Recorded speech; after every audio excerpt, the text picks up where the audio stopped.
The Lord be with you. A reading from the Holy Gospel according to Mark. Jesus and his disciples left from there and began a journey through Galilee, but he did not wish anyone to know about it. He was teaching his disciples and telling them, "The Son of Man is to be handed over to men, and they will kill him. And 3 days after his death, the Son of Man will rise." But they did not understand the saying, and they were afraid to question him. They came to Capernaum, and once inside the house, he began to ask them, "What were you arguing about on the way?" They remained silent. They had been discussing among themselves on the way who was the greatest. Then he sat down, called the 12, and said to them, "If anyone wishes to be first, he shall be the last of all and the servant of all." Taking a child, he placed it in their midst, and putting his arms around the child, he said to them, "Whoever receives one child such as this in my name receives me. And whoever receives me receives not me, but the one who sent me." The Gospel of the Lord. Praise you, Lord Jesus Christ.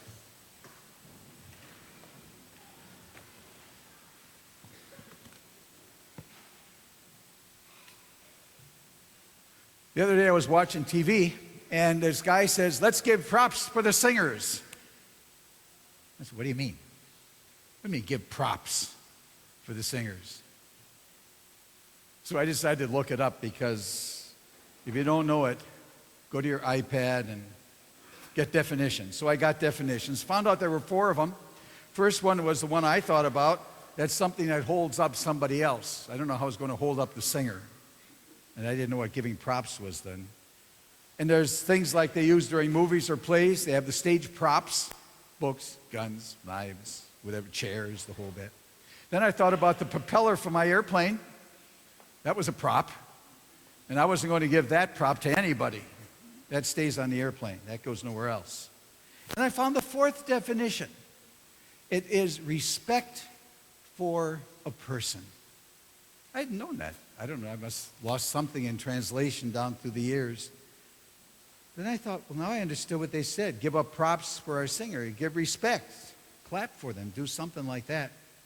And then that reminded me of a gang member who had been sent to me once, maybe as punishment, I don't know. But the counselor at school said, "You got into a fight. I want you to go see your priest." So the kid came to see me. And I said, "Why'd you get in the fight?" And he said, "Well, the other young man dissed me. He didn't respect me. He didn't give me the props I deserved." So if somebody doesn't respect me, then the way he thought, you go out and fight the guy. That's what he did. So he got in a fight to earn respect, to earn his props. Well, the gospel's full of them today. All 3 readings are about people and their props. All 3 of them are. The first reading from the book of Wisdom, the wicked leaders hate the just one because instead of respecting them because they were the learned people and all of that, he was criticizing them. And if you got criticized, that's not getting respect from somebody else. And so they got mad. And what they were saying in the book of Wisdom was that he was complaining, the just one was complaining that they were violating the law of God and they weren't living out what they were supposed to be as ministers to the people.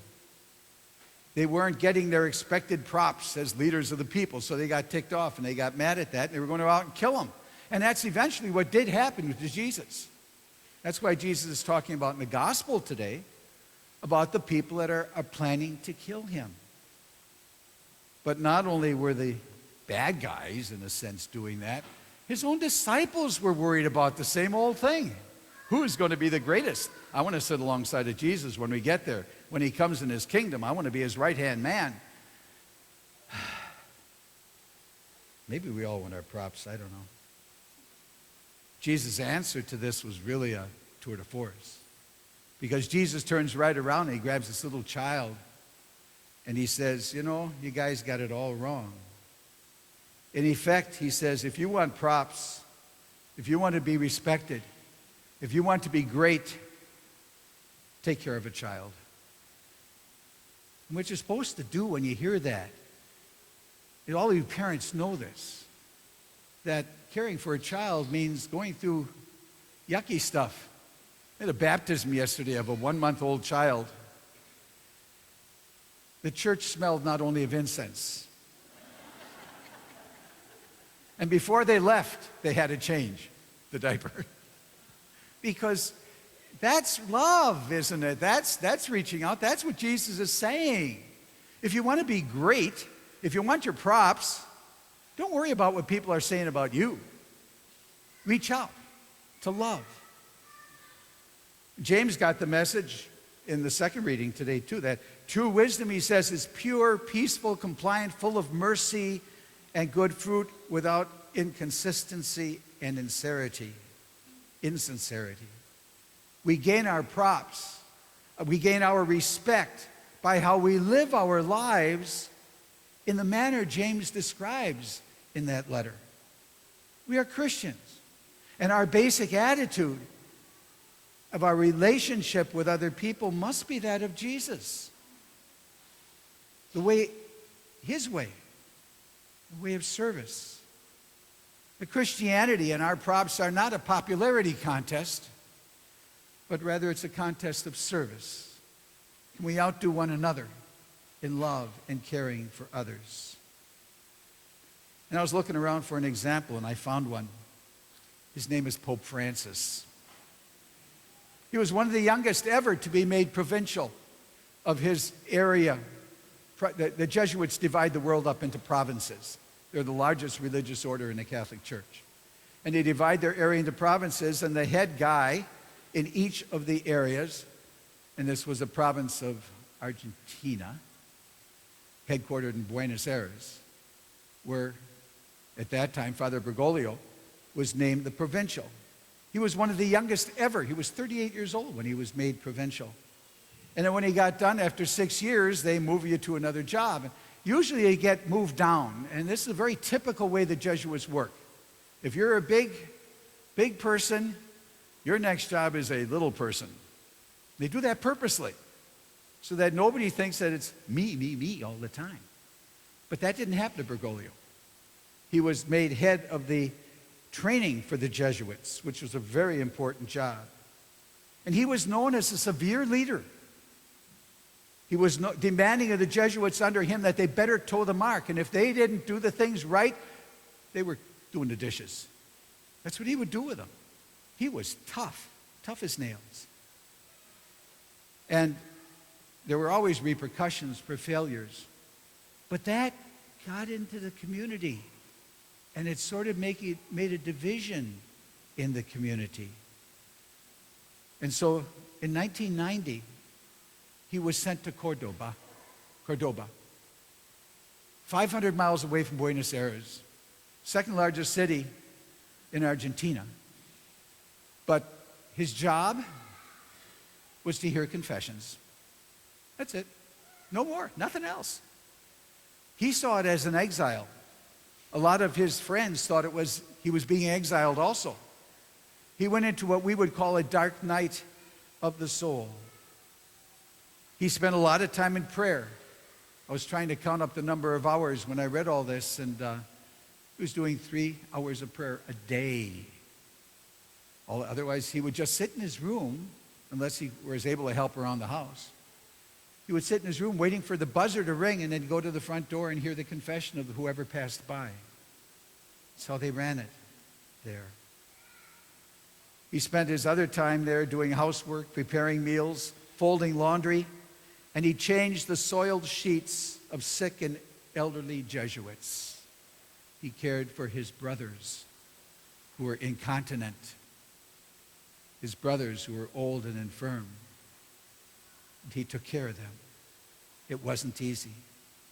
A friend of his said, I saw it in his face. I could see he was going through a spiritual purification, a dark night. And in an interview, the Pope himself said, it was a time of purification. It was a dark time when one does not see much. I prayed a lot. I read. I wrote quite a bit and lived my life. What I did in Cordoba had more to do with my inner life. His props were all taken away. That's the dark night of the soul. The props are taken away. But then the Lord moves in a mysterious way, the God of surprises. In 1992, he was brought back to Buenos Aires as auxiliary bishop, no longer as a leader of the Jesuits, but now second or third in command. And I wonder sometimes, I was in Buenos Aires at that time in 93 and 94. And I don't know if I ever met the guy. I sure wish I'd be able to tell you. I met him, but I haven't. Wasn't able to do that. But he came back as auxiliary bishop as a change of man. And then they made him Archbishop of Buenos Aires. And that's when they saw how different he was. He was determined not to make the mistakes of his younger life. He consulted his assistant bishops and priests. He invited their opinions before making decisions, an approach he's carried into the papacy. He'd ride the bus, for heaven's sakes, when he went to work. I mean, that's sure different than that other guy that was boom, boom, boom, boom, boom, making him toe the mark. Where the Pope lives now, in Casa Santa Maria, how he gets around. Like the other day when he jumped with his bodyguard, jumped into a car and went down to get new eyeglasses downtown Rome. This is amazing to me.